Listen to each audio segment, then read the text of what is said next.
बातचीत करने के लिए मौजूद है केंद्रीय मंत्री ज्योतिरादित्य सिंधिया जी।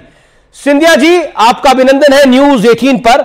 मेरा पहला सवाल है, पहले श्री राम पुष्पक विमान से अयोध्या लौटे थे और अब 350 करोड़ की लागत से बने अयोध्या एयरपोर्ट का उद्घाटन प्रधानमंत्री मोदी कुछ दिनों बाद करने जा रहे हैं। कितना महत्वपूर्ण है, और मैं आपसे यह भी जानना चाहता हूं यह बाकी एयरपोर्ट से अलग कैसे है?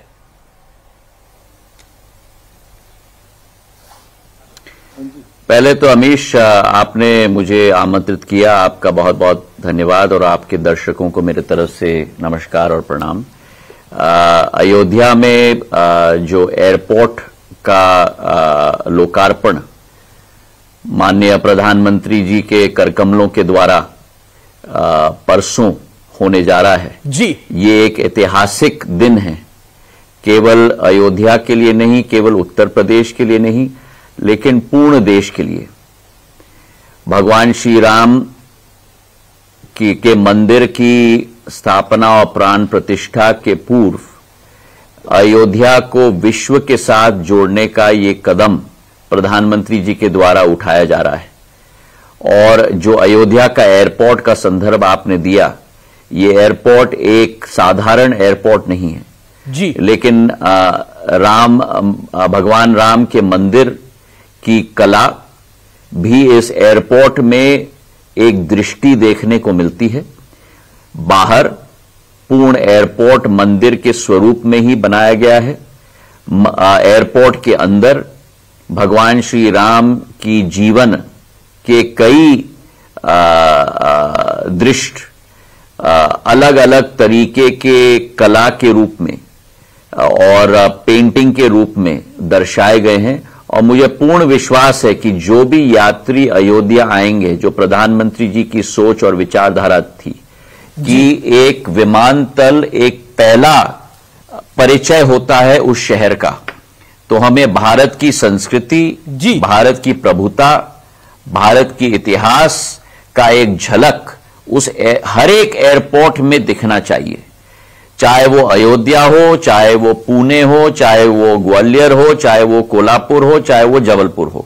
और यही हमारी कोशिश पिछले 2.5 वर्षों से हुई है।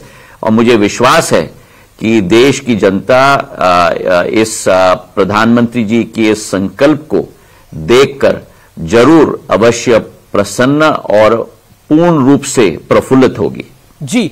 लेकिन अयोध्या एयरपोर्ट का नाम क्या होगा? श्री राम के नाम पर होगा, वाल्मीकि जी के नाम पर होगा, किसके नाम पर होगा? इसके बारे में क्या कहना चाहेंगे सिंधिया जी? एयरपोर्ट का नाम का निर्णय प्रधानमंत्री जी और कैबिनेट के द्वारा किया जाएगा। जब वो निर्णय लिया जाएगा तब आपको सूचित किया जाएगा जी। यानी आप अभी उसका खुलासा नहीं करना चाहते। एज यूजुअल जो बीजेपी का स्टाइल रहता है, इस सरकार का स्टाइल रहता है, सरप्राइज ही आएगा वो भी। चलिए, एक और सरप्राइज ये है कि एक तरफ तो अयोध्या में प्रभु राम का भव्य और दिव्य मंदिर का निर्माण हो रहा है और प्राण प्रतिष्ठा करी जाएगी, लेकिन समाजवादी पार्टी के नेता हैं, महासचिव हैं स्वामी प्रसाद मौर्य, वो कह रहे हैं हिंदू धर्म धोखा है। और एक उनके सांसद है, वो कहते हैं ये तो गम का दिन होगा 22 जनवरी का। देखिए, जिन लोगों को भारत की आध्यात्मिक शक्ति, भारत की धार्मिक शक्ति, भारत की 10 से 15 हजार साल पुरानी इतिहास और संस्कृति और धर्म के प्रति निष्ठा न हो, उनके बारे में हम जितना कम कहें ज्यादा अच्छा होगा। भारत की मान्यता आज विश्व पटल पर है जी, केवल आर्थिक शक्ति के रूप में नहीं, लेकिन प्रधानमंत्री जी के नेतृत्व में भारत एक आर्थिक शक्ति के रूप में उभरी है। आज 5वीं बड़ी सबसे आर्थिक शक्ति है और तीसरी टर्म में मोदी जी की गारंटी है कि तीसरी बड़ी आर्थिक शक्ति के रूप में उभरेगी जी। और भारत एक आध्यात्मिक शक्ति के रूप में भी विश्व पटल पर उभर चुकी है। कौन सा वो साल या वो समय था जब 130 देशों के प्रतिनिधियों ने प्रधानमंत्री जी के साथ संयुक्त राष्ट्र में, यूनाइटेड नेशंस में योग का पूर्ण प्रचलन एक साथ में मिलकर किया हो। International yoga day United Nations के द्वारा मनाया जाता है। भारत की अखंडता, एकता, धार्मिकता, संस्कृति की क्षमता, आध्यात्मिक शक्ति की क्षमता पूर्ण विश्व मान चुकी है। लेकिन और कई अगर कोई लोग देश के अंदर ही जी भारत की इस संस्कृति पर, भारत की शक्ति पर प्रश्न उठाते हैं और नीचा दिखाने का काम करते हैं, तो उनको अपना स्थान दिखाने का काम देश की जनता स्वयं कर देती है। जी, लेकिन ऐसा हो गया है कि न्योता जिसको मिला वो जाने को तैयार नहीं है, जिसको नहीं मिला वो कह रहा है हमें न्योता नहीं मिला। और कहा जा रहा है कि बीजेपी ने इसको अपना एक इवेंट बना लिया है। बीजेपी राम मंदिर का पूरा क्रेडिट लेने का प्रयास कर रही है, जबकि राम मंदिर तो सुप्रीम कोर्ट के निर्णय के बाद बन रहा है। सीताराम येचुरी को न्योता मिला, लेकिन सीताराम जी राम मंदिर के जो प्राण प्रतिष्ठा होने वाली है उस पर जाना नहीं चाहते।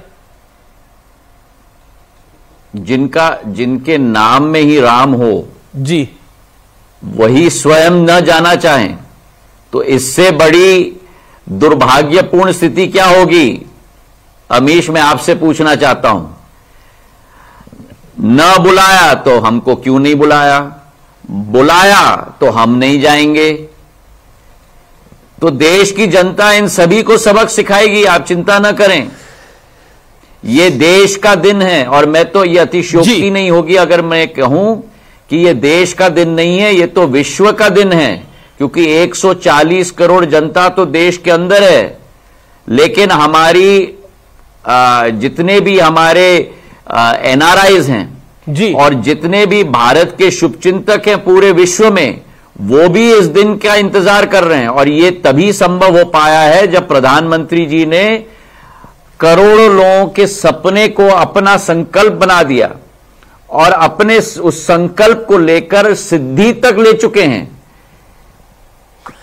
75 वर्षों का इंतजार करना पड़ा राम मंदिर संभव हो पाने के लिए, 75 वर्षों का इंतजार करना पड़ा 370 हटाने के लिए, 75 वर्षों का इंतजार करना पड़ा मुस्लिम महिलाओं को ट्रिपल तलाक का न्याय दिलाने के लिए।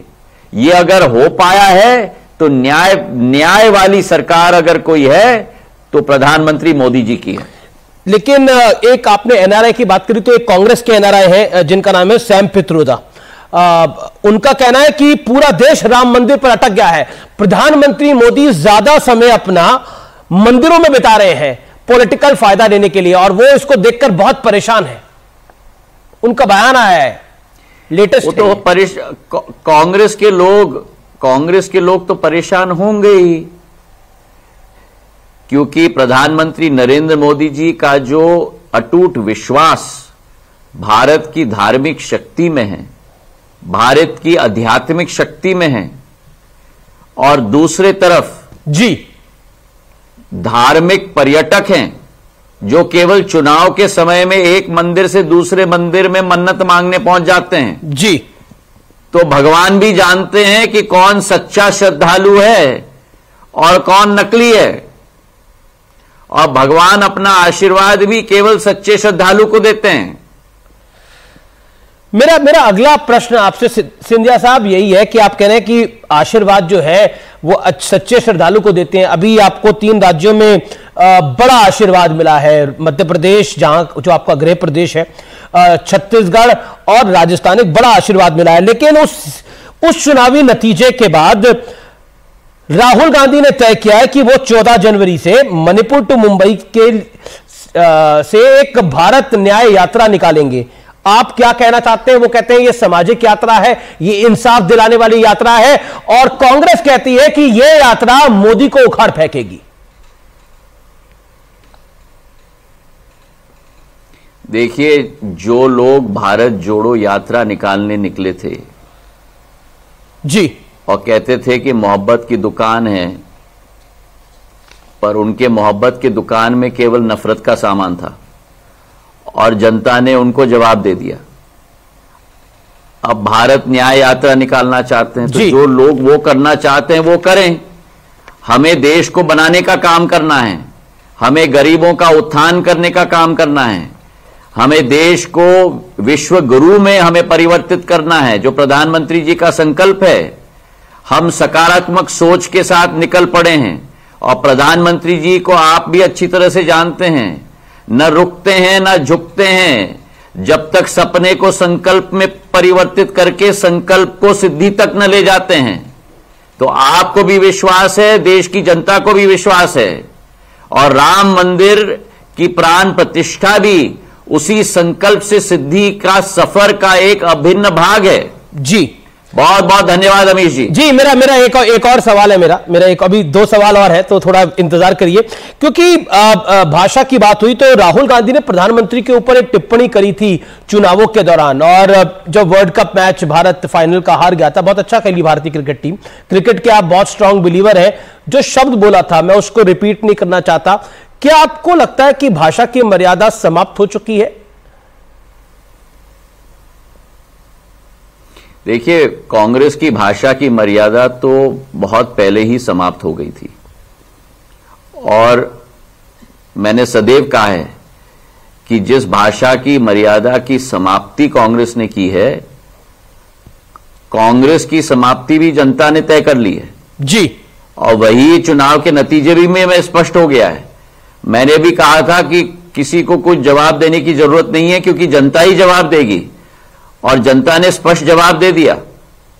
जनता ने जवाब दे दिया, लेकिन प्रियंका गांधी ने आप पर भी एक बहुत पर्सनल टिप्पणी करी थी, और आप उस पर क्या कहना चाहते हैं? उन्होंने बहुत सारे एडजेक्टिव्स का इस्तेमाल किया था, जिसको मैं रिपीट नहीं करना चाहता। मैंने तो बहुत पहले कह दिया था अमीश जी कि जनता उनको अपना कद का एहसास करवा देगी, और नतीजे ने उनको अपना कद का भी एहसास करा दिया। जो यूपी की जनता ने उनको अपना कद का एहसास यूपी में करा दिया था, जब 80 में से 1 ही सीट जीते थे जी, और स्वयं राष्ट्रीय अध्यक्ष के सीट को नहीं जीत पाए थे कांग्रेस के, तो उनको अपना कद का एहसास यूपी में हो गया और मध्य प्रदेश में हो गया। लेकिन बहुत बहुत धन्यवाद। जी मेरा आखिरी सवाल, अभी उठिए मत, आखिरी सवाल है, एक और सवाल है।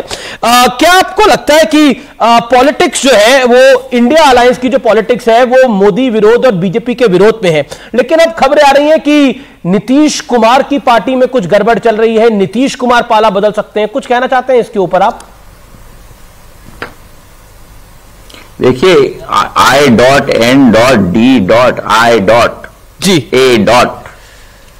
की गठजोड़ जनता विरोधी है, और जो जनता विरोधी है ये गठबंधन, घमंडिया गठबंधन, इसको भी जवाब मिलेगा अप्रैल के माह में।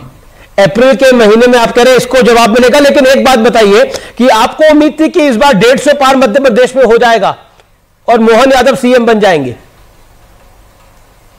मैंने सदैव कहा था, आपसे भी कहा था, और आपके द्वारा आपके हर भाई बहन से भी कहा था कि स्पष्ट बहुमत भारतीय जनता पार्टी को मध्य प्रदेश में मिलेगी। तो 150 सीटों का लक्ष्य है। जब मैंने कभी भी अपने राजनीतिक इतिहास में कितने सीट मिलेंगे अनुमान कभी भी नहीं लगाया है। आप मेरे रिकॉर्ड्स भी चेक कर लीजिए, पर मैंने कहा था कि स्पष्ट बहुमत भारतीय जनता पार्टी को मिलेगी। जो आशीर्वाद जनता ने दिया है, उस आशीर्वाद के लिए मैं जनता को अपने तरफ से प्रणाम करता हूं, और भारतीय जनता पार्टी के एक एक कार्यकर्ता जिसने तन मन लगाकर खून पसीना एक करके ये संभव कराया है, उनको भी मैं नमन करता हूं। बहुत बहुत धन्यवाद। इस समय करोड़ों दर्शक आपको लाइव देख रहे हैं। उपराष्ट्रपति की जो मिमिक्री की गई उस विषय पर आप क्या कहना चाहते हैं? देखिए, जो संवैधानिक पोस्ट पर जो व्यक्ति बैठे हैं, उनका अगर एक सांसद और दूसरे सांसद उसका फिल्मिंग करें और हंसी उड़ाए, तो ये तो लोकतंत्र को कुचलने के समान है। सख्त से सख्त कार्रवाई होनी चाहिए और अनकंडीशनल अपॉलॉजी होनी चाहिए सभी की तरफ से। बहुत बहुत धन्यवाद अमीश जी, बहुत बहुत शुक्रिया आपका हमारे साथ जुड़ने के लिए आज के इस दिन पर, और आपको नए वर्ष की बहुत बहुत शुभकामनाएं। बहुत बहुत शुक्रिया ज्योतिरादित्य सिंधिया हमारे साथ जुड़ने के लिए इस खास दिन पर। तो फिलहाल ज्योतिरादित्य सिंधिया के साथ बातचीत में इतना ही, लेकिन बड़ी खबरें न्यूज़ 18 पर लगातार हम आपको दिखा रहे हैं।